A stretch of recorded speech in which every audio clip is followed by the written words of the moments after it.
Welcome to the day number 2 of the speed reading and memory master challenge.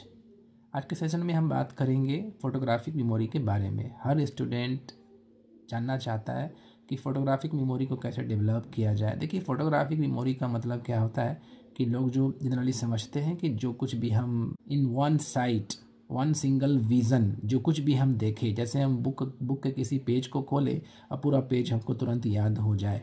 तो एक बात ध्यान रखिएगा ना कि हमारा ब्रेन जो है वो एक इवोल्यूशन वाला ब्रेन है।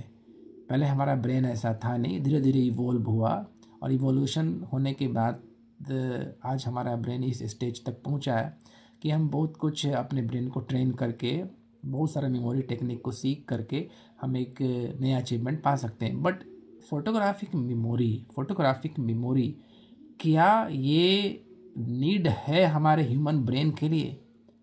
अगर ये नीड होता फॉर द सर्वाइवल तो हमारा ह्यूमन ब्रेन आज इवोल्व हो पाता कि हम एक सिंगल विज़न में ही सब कुछ को देख करके याद कर लेते। लेकिन ये कोई इम्पोर्टेंट है ही नहीं हमारे सर्वाइवल के लिए। तो हमारा ह्यूमन ब्रेन ऐसा क्यों इवोल्व होगा?